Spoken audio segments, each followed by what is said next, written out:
I happened to run into a good friend and a longtime colleague of mine at DeVry the other day. Her name is Maeve Duffy. I had a meeting with the dean, Dean Figgis, who is the best thing that's ever happened to DeVry at Tinley Park. But she had a meeting, and I was early, and I just happened to run into Maeve. And Maeve and I just stood there and talked for probably 15 or 20 minutes. Maeve and I are probably the two most liberal people that you'd ever find. And politically and socially, we are on the right page.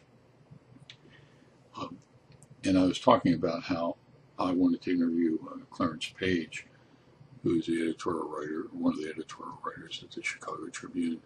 And Page is the same age as I am, or a couple years younger. And I wanted to talk to him about the civil rights movement and it's kind of the second wave of the civil rights movement since Ferguson, Cleveland, and Staten Island killings, senseless killings. And I was going on and on and on and on about the second wave and wanting to interview Page and finally Maeve said, "What really makes you tick? Why are you so wound up?" I think that she might have been reflecting upon the fact that I was 72 years of age and I was still out there banging upon the drum.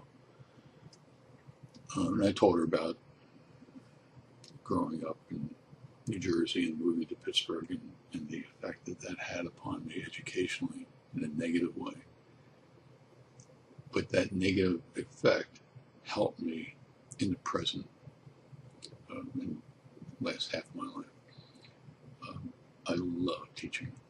I mean, I would do it for free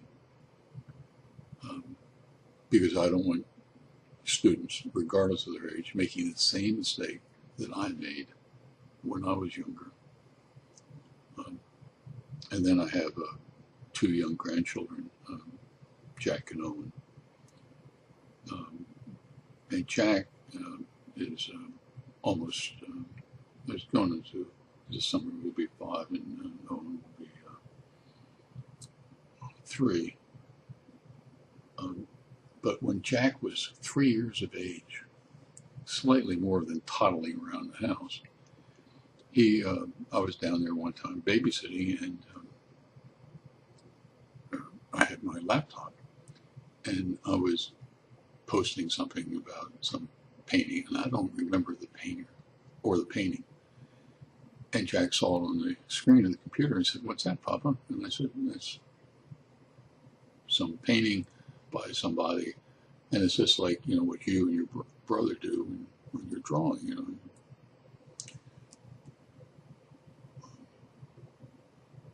Toddled off, and 15, 20 minutes later he comes back and says, "What's that one?" And I thought to myself, I mean, I told him who it was and what it was and who painted and what the painting was. And I thought, Jack, if you're interested in learning about painting or the arts, I'll teach you. And this is his textbook,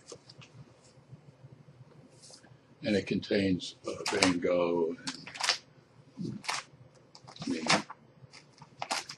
William Turner and the Fighting Timur. Probably, it is the most famous painting in Great Britain. Claude Monet, Leonardo, Vermeers, and Rembrandt. And there are probably 4 or 5 dozen paintings in this his textbook. He knows the name of the painting, and he knows the painter. And that book has moved not only in the fine arts, but moved into the sciences, and he understands about the Rosetta Stone. He understands the relationship between the Rosetta Stone and the Rosetta mission that piggybacked upon a comet recently.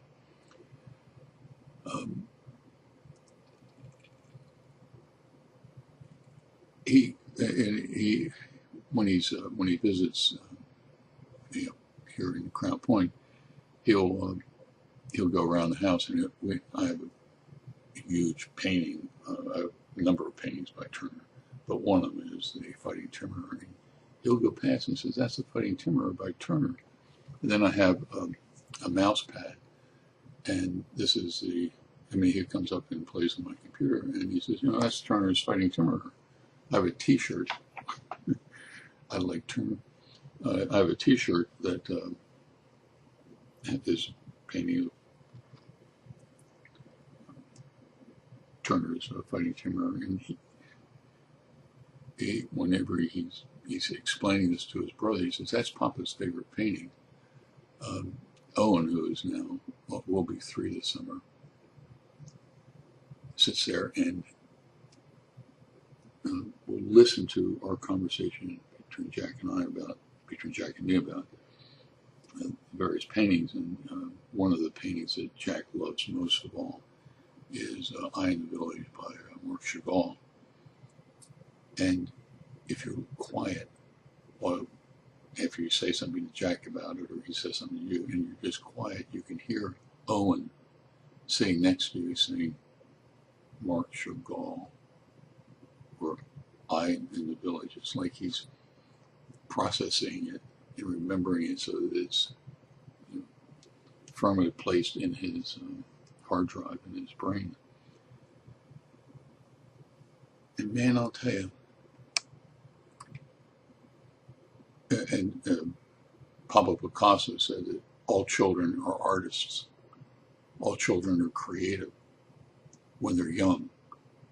But what society does is stun it. It stops it. Not only stops creativity, but stops the drive for learning. Jack knows and is more thrilled about painters and artists and sculptors and buildings that have been done that are famous artistically. And he's driven to understand that.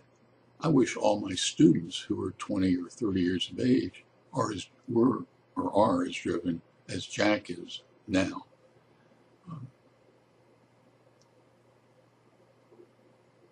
When I was talking to Maeve the other day, telling her about Jack and William Turner's The Fighting Timber, and his admiration for my love for The Fighting Timber. And I mentioned to Maeve that Mr. Turner, which is a movie that's out now, I can hardly wait till it comes to Crown Point or this area, because I can hardly wait to see this story about William Turner, who painted The Fighting Timber and loads and loads of other paintings. So I hope that you enjoy this article. I hope you, I really hope you go see Mr. Turner. It is an excellent film. I'm not sure it's an excellent film. It is an excellent story about William Turner, who was an excellent painter. So in the meantime, you take care. And thanks for reading this article.